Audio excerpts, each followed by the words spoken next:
Olá, pessoal do nono ano. Vamos então continuar aí o nosso módulo, as vacinas e o sistema imune. E nessa parte 2 nós vamos falar um pouquinho sobre a nossa proteção, né? Então, lembrando que nós estamos aí constantemente sujeitos, né, à entrada de micro-organismos, porque ao nosso redor existem vários micro-organismos que podem estar presentes no ar, pode estar presente no solo, pode estar presente nas superfícies que a gente encosta, né, nos alimentos e assim por diante. Então, medidas como, né, medidas de higiene, como lavar a mão, tomar banho, conservar os alimentos de forma correta, são medidas, né, com que a gente possa fazer com que a gente diminua o problema de entrar em contato com certos micro-organismos. Então, o nosso corpo ele vai apresentar alguns mecanismos de proteção para esses agentes infecciosos. E aí eu posso comentar com vocês que pode ser uma bactéria, um vírus, né, um protozoário e assim por diante. Então, o conjunto de células que faz a defesa do nosso corpo, que são os leucócitos, assim como alguns órgãos que estão relacionados à sua produção, à sua manutenção, à sua multiplicação, né, fazem parte de um sistema maior, que é o sistema imunológico, ou imune, ou também imunitário, tá? E aí, quando moléculas que essas células de defesas reconhecem, ou seja, que são estruturas estranhas, né? Elas vão encontrar, então vão falar assim para o nosso organismo: peraí, tem coisa estranha dentro do corpo, vamos atuar. Então essas moléculas elas podem perceber estes micro-organismos, né? E aí vão começar então a desencadear aí um sistema de resposta, ok?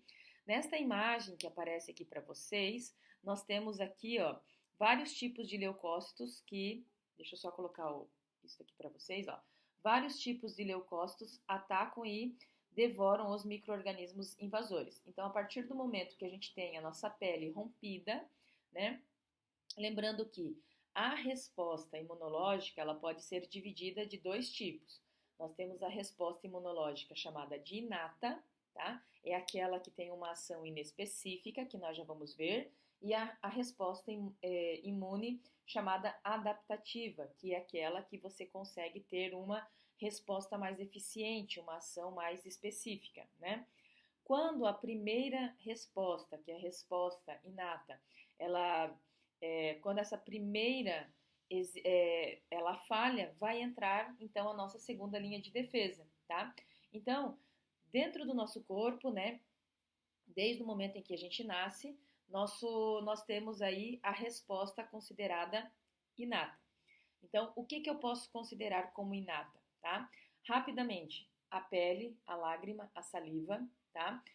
São exemplos, rapidamente, que nós podemos, então, dizer que são mecanismos de defesa que agem de forma igual para todo mundo, certo? Agora, a partir do momento que eu tenho um rompimento da minha pele, ou seja, da minha primeira linha de defesa, vai fazer com que eu tenha, então, agora vou acionar a minha segunda linha de defesa. E a minha segunda linha de defesa está relacionada com os leucócitos, né? Que vão aí, ó, que vão migrar para regiões aonde nós vamos encontrar estes micro-organismos invasores, né? E aí nós vamos ter então a função dos fagócitos, né? Que vão lá então destruir aí essas estruturas. Lembrando que eles estão na corrente sanguínea e eles vão sair da corrente sanguínea e vão em direção à estrutura ou local que se necessita, tá? Enquanto a primeira existe, né, desde o nosso nascimento, ou seja, essa primeira linha de defesa, né, é a primeira resposta. Então, ela vai ser a primeira resposta contra essas estruturas estranhas do nosso corpo. Então, elas vão funcionar como uma primeira barreira, ok? Elas falhando, então significa que vai entrar a segunda barreira. Dando continuidade, nós falamos aí sobre o nosso sistema, né, o funcionamento do sistema imune. Então, olha lá, não é incomum em uma situação de estresse a pessoa ficar doente. Isto porque se tende a repousar pouco e possivelmente se alimentar mal. Fatores fundamentais para o bom funcionamento do sistema imune. Então, quando a gente fala que vocês estão numa idade que precisam dormir, né, que precisam repousar, que precisam ter uma boa alimentação, Isso tudo contribui para o sistema imunológico de vocês estar sempre alto, né? Então, olha lá, a idade e algumas características genéticas são outros fatores que vão interferir no funcionamento do sistema imune. Alergias e doenças de fundo alérgico também estão relacionadas ao sistema imune. Nós falamos de alergia no ano passado, tá? Nós falamos que existem algumas substâncias que são alérgenas, né?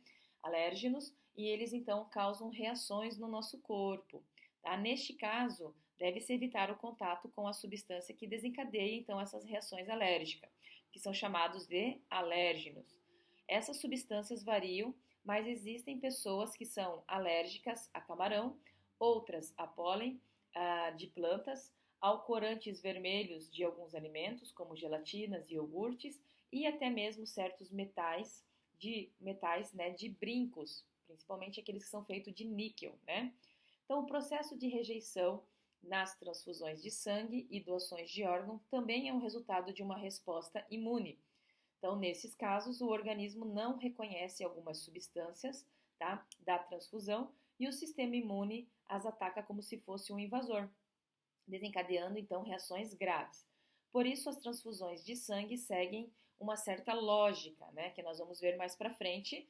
E no caso dos transplantes, a solução é utilizar medicamentos que deprimem, ou seja, que diminuem o funcionamento aí do sistema imune, tá, para aumentar a chance de os órgãos transplantados ser aceitos, para não ter a famosa rejeição. Em certas situações, algumas pessoas desenvolvem doenças chamadas de autoimunes. As causas ainda são pouco conhecidas, mas nessas afeições, o sistema imune ataca certas células do próprio corpo, como se essas fossem então substâncias estranhas. Então, o próprio corpo rejeita células do nosso corpo.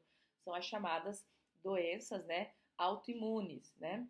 Então, a diabetes do tipo 1 e a esclerose múltipla são exemplos de doenças, então, autoimunes, né? Agora que nós já entendemos um pouquinho do nosso sistema imunológico, que ele pode ser afetado por alguns fatores, tá? Nós vamos falar da primeira linha de defesa, que é a resposta imune inata, que é essa imagem aí que vocês têm no material de vocês, né? Então a gente pode perceber que a pele, cadê? A pele, que é uma barreira física, tá? A lisozina, que é uma substância presente na lágrima, tá? O próprio pelo e o próprio muco, que a gente apresenta, por exemplo, na região do nariz, ela ajuda a segurar, né, remoção de partículas. O muco e os cílios, que a gente tem aqui, ó, na região, né, presente nos brônquios, retém micro-organismos, tá?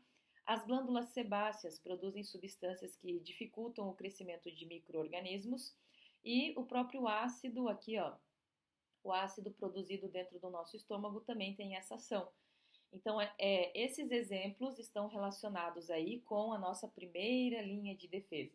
Quando eles não entram, né, quando eles não conseguem combater, eles vão acionar, então, as outras linhas. Então, se algum organismo invasor romper esta primeira linha de defesa, existe uma segunda linha que será, então, ativada, formada, então, pelas células dos leucócitos. As primeiras células, os primeiros tipos de leucócitos que vão atuar aí, dali em diante, serão os fagócitos, que são glóbulos brancos capazes de sair então dos vasos sanguíneos e ir em direção ao tecido onde está o micro-organismo e tentar englobar e tentar fazer a fagocitose desses invasores aí para destruir, certo? Então nós temos duas linhas de defesa aqui inicialmente, uma física e uma química. A física a gente pode lembrar da pele e a química a gente pode lembrar de substâncias que são produzidas pelo corpo, tá bom? E aí então, dando continuidade, olha lá, nós temos as principais fagócitos, né, que são os neutrófilos, aqui nessa imagem, e os macrófagos, que estão aqui nessa outra imagem. Então, de uma maneira geral, os primeiros leucócitos que vão atacar aí essas partículas invasoras são os fagócitos. Eles têm a capacidade de se movimentar para chegar até a região, né? Vão sair dos vasos sanguíneos e vão lá para o tecido lesionado e vão tentar, então, né, fagocitar essas estruturas estranhas, ou seja, englobar, devorar, né? Além disso, possui um outro papel muito importante. Então, além de fazer a fagocitose, eles vão apresentar a estrutura que está invadindo, né, que são os antígenos presentes nesses invasores, aos linfócitos. Então, a gente vai ter agora uma sequência de outras células.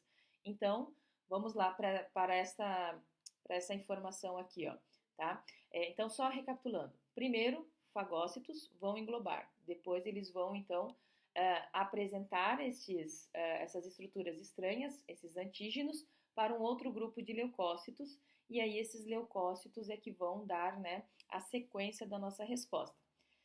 Antes de falar sobre essa parte da segunda linha de defesa, vamos só lembrar a questão desse texto aí que vocês têm chamado de olho na inflamação e na febre, que está representada aqui por essa imagem.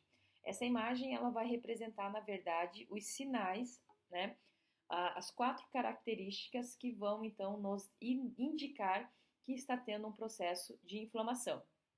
Então, nós temos ali, quando a gente machuca uma região, olha lá, quando acontece algum tipo de lesão, o corpo inicia um processo inflamatório, que é liberando substâncias químicas, né, de alarme. Depois, essas substâncias promovem uma permeabilidade dos vasos, provocando o quê? Uma maior saída de líquido e a inflamação do local. Daí, na sequência, nós temos os sinais químicos atraem as demais células de defesa que se movem, né, do sangue para a área lesionada e atacam os micro-organismos invasores. E, por último, a temperatura aumenta na região, o que inibe, então, o crescimento, né, de bactérias.